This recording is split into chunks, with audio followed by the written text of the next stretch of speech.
Hi everyone. పండగలప్పుడు కానీ ఏదైనా స్పెషల్ అకేషన్స్కి సేమియా పాయసం 2 నిమిషాలలో చిక్కబడకుండా టేస్టీగా ఎలా చేసుకోవాలో చూసేద్దాము. చూడండి ఎంత యమ్మీ అండ్ సూపర్గా ఉంటుందో. ఇలా చేసుకుంటే పక్కా కొలతలతో ఫాలో అవుతే చాలా యమ్మీగా వస్తుంది సేమియా పాయసం. దానికి కావాల్సిన ఇంగ్రీడియంట్స్ ఇక్కడ 1 కప్పు సేమియా తీసుకున్నాను. అలాగే డ్రై ఫ్రూట్స్ మీకు ఇష్టం ఉన్నాయి వేసుకోండి. అలాగే షుగర్ వచ్చేసి 1/2 కప్. అలాగే పచ్చి కొబ్బరి లేకపోతే ఎండు కొబ్బరి కూడా తీసుకోవచ్చు.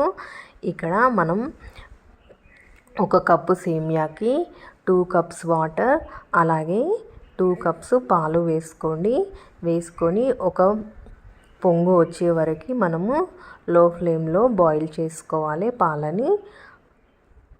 ఆలోపు మనము డ్రై ఫ్రూట్స్ని రోస్ట్ చేసుకుందాము. ఇక్కడ నేను కాజు, బాదం అలాగే ఫస్ట్ రోస్ట్ చేసుకుంటున్నాను. 1 స్పూన్ నెయ్యి తీసుకున్నాను. లో ఫ్లేమ్లోనే రోస్ట్ చేసుకోండి. ఎందుకంటే లో ఫ్లేమ్లో రోస్ట్ చేసుకున్నట్టయితే డ్రై ఫ్రూట్స్ అన్నీ లోపల వరకు మంచిగా వేగి మంచి టేస్ట్ వస్తుంది.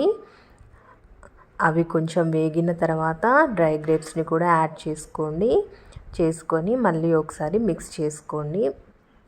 అలాగే కొబ్బరిని కూడా యాడ్ చేసుకొని ఒకసారి మంచిగా కలుపుకోండి. కొబ్బరి వేయడం వల్ల చాలా బాగుంటుంది పాయసం. తింటూ ఉంటే కొబ్బరి తగులుతూ ఉంటే చాలా బాగుంటుంది.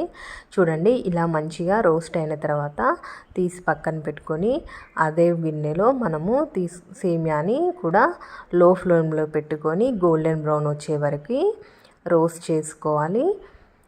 చూడండి ఇలా మంచిగా కలుపుతూ లో ఫ్లేమ్లోనే గోల్డెన్ బ్రౌన్ వచ్చే వరకు రోస్ట్ చేసుకోవాలి సేమియాని. పాలని ఇలా మధ్యలో కలుపుతూ ఉండాలి. సేమియా కూడా రోస్ట్ అవుతుంది. చూడండి ఇలా ఒక పొంగు వచ్చేంత వరకు పాలను మనము బాయిల్ చేసుకోవాలి.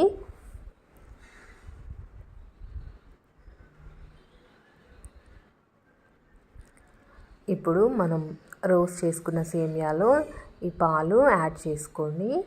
అంతా ఒకసారి కలుపుకోండి. సేమియా ఉడికేంత వరకు మనము లో టు మీడియం ఫ్లేమ్లో ఉడికించుకోవాలి.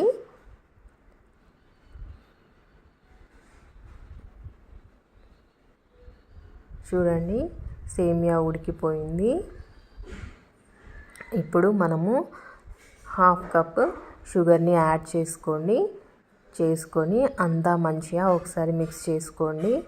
ఒక 5 మినిట్స్ మనము మీడియం ఫ్లేమ్లోనే బాయిల్ చేసుకోవాలి. చూడండి ఇక్కడ కొద్దిగా ఇలాచీ పౌడర్ కూడా యాడ్ చేసుకొని మనం ముందుగా రోస్ట్ చేసుకున్న డ్రై ఫ్రూట్స్ని వేసి మంచిగా ఒకసారి మిక్స్ చేసుకొని ఒక 5 మినిట్స్ మనము మీడియం ఫ్లేమ్లోనే ఉడికించుకోవాలి. ఇలా పక్కా కొలతలతో ఫాలో అవుతూ చేసుకోండి. సేమియా అనేది చాలా టేస్టీగా చిక్కబడకుండా రోజంతా ఒకే రుచితో చాలా బాగా ఉంటుంది.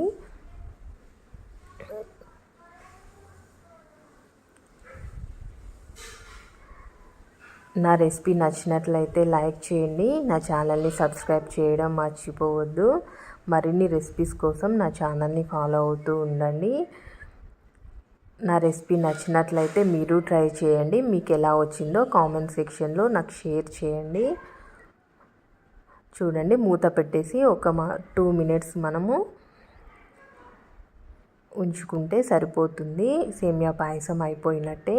చూడండి ఈ కన్సిస్టెన్సీలోనే స్టవ్ ఆఫ్ చేసుకోండి. చల్లగా అయిన తర్వాత కొంచెం దగ్గరికి వస్తుంది కాబట్టి ఆ కన్సిస్టెన్సీలో ఆఫ్ చేసుకోండి. Okay friends, thank you for watching.